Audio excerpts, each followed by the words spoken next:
আগের ভিডিওতে আমি তোমাদেরকে 42 চেস্টের কুর্তি কাটিং করে দেখিয়েছি। আজকে তোমাদেরকে আমি সেটি বানিয়ে দেখাচ্ছি। তো তোমরা একটি ভিডিওটি মনোযোগ সহকারে দেখতে থাকো। তো আমি মেশিনে চলে এসেছি। তো আগে আমি হাতাটা সেলাই করে নিচ্ছি, 2 ফোল্ড দিয়ে সেলাই করে নিচ্ছি।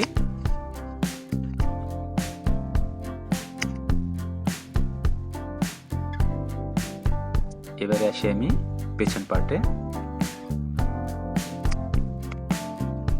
তো আগে আমি লাইনিংটা সেটিং করে নিচ্ছি পেছন পার্টে।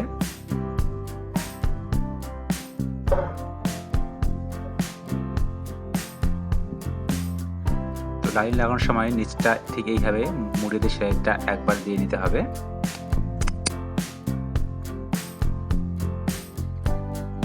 একটা ভাঁজ দিতে হবে।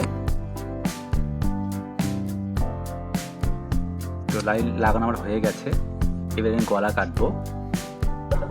তো আমি 3 ইঞ্চি মতো গলা চড়া নিয়েছি, 4 ইঞ্চি মতো লম্বা নিয়েছি 42 চেস্টের জন্য। এবারে গোল গলা আমি কেটে দিলাম। এবারে এইভাবে একটা কাপড় আমি কেটে নিচ্ছি, যাতে কাপড়টা স্প্রিং করে সেই সাইড থেকে কাপড়টা কাটতে হবে। আমি গলাটা পেছনটা আলাদাভাবে করে নিচ্ছি, দুটো গলা আমি একসঙ্গে করছি না, কারণ সামনে গলাটা ডিজাইন হবে।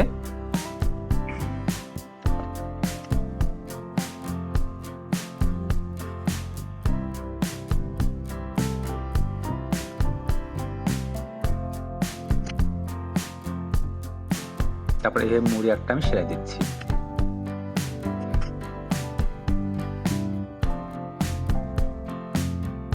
তো পেছনের পার্ট আমার হয়ে গেছে। এবারে আসলাম সামনের পার্টে। সামনের পার্টেও আমি লাইনটা এইভাবে বিছিয়ে নিলাম।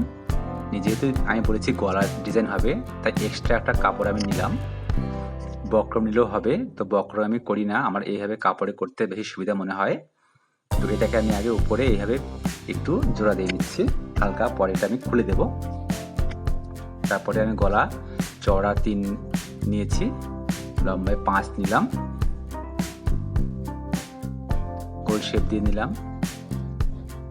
তারপর 1.5 ইঞ্চি মতো নিচের দাগ টেনে এইভাবে ক্রস করে আমি কেটে দিলাম, মোটামুটি 15 ইঞ্চি মতো চওড়ায়। তো এবার আমি কেটে নিচ্ছি। আগে গোলটা আমি কাটলাম।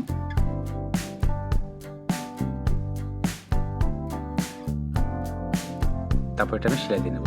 তোমরা দেখতে পেলে যে হচ্ছে আমি প্রথমে মেন কাপড় বসালাম, তারপর লাইনিং, তারপরে আমি গলার জন্য এক্সট্রা কাপড়টা বসিয়ে নিলাম।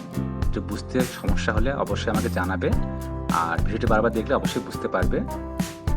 ভিডিওটি ভালো লাগলে আমাকে একটা অবশ্যই লাইক করবে, আর এরকম ভিডিওটি দেখতে চাইলে অবশ্যই চ্যানেলটিকে সাবস্ক্রাইব করে পাশে রাখবে। একটু কোমাটা কেটে দিচ্ছি। এবারে আমি একটা চাপ সেলাই দিয়ে নেব। তার আগে সেলাইগুলো আমি একটু খুলে দিচ্ছি। চাপ সেলাইটা দুটো কাপড় মিলে একসঙ্গে পড়লো, তারপরে এভাবে উল্টে চলে আসলো। দেখতে পাচ্ছ খুব সুন্দর লাগছে। এটা একটা গলার ডিজাইন।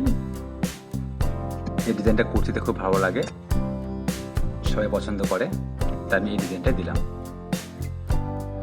এবারে লাইনিংটাকে আমি এইভাবে আবার লাগিয়ে নিচ্ছি।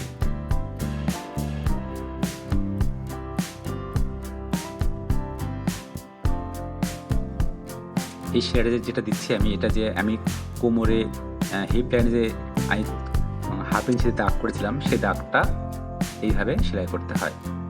তারপরে আমি পেছন পার্টটা আমি জোড়া লাগিয়ে নিচ্ছি। জোড়া লাগানো হয়ে গেছে। এবারে আমি হাতে লাগাবো। তো তালপাটটা সামনে হবে, তালপাটটা সামনে রেখে আমি যে পয়েন্টগুলো করলাম, সেই পয়েন্টটা কিন্তু ওই ঘাড়ের সেলাইয়ের সঙ্গে মেলাতে হবে।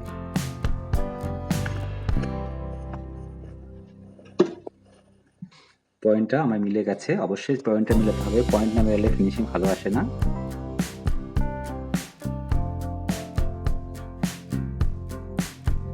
তো হাতে লাগানো আমার হয়ে গেছে। এবারে আমি খাপিয়ে নেব। তো আমি যে বাড়তি রেখেছিলাম 2 ইঞ্চি, সে 2 ইঞ্চি থেকে 1.5 ইঞ্চি বাদ দিয়ে আমি খাপিয়ে নিচ্ছি। 1 ইঞ্চি বেশি রাখতে হয়, কারণ ওটা নিঃশ্বাস প্রশ্বাসের জন্য লাগে। আর ডবল সেলাইটা আমি দিলাম না, ডবল সেলাই তোমরা অবশ্যই দিয়ে নেবে। এবারে এই কোমরের সাইডের এই একটু কোনা কোনা করে কেটে দিতে হয়, না হলে কোমরে টান পড়ে। এবারে সাইডটা আর একটা করে আমি সেলাই দিয়ে নিচ্ছি।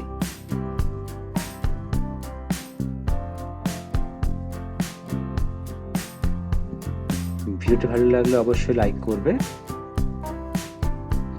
ভিডিওটি কেমন লাগলো অবশ্যই জানাবে। তারপরে নিচটা আমি একবারে ডবল মুড়ে সেলাই দিয়ে নিচ্ছি। তো কুর্তি আমার হয়ে গেছে। আজকের ভিডিও এই পর্যন্তই।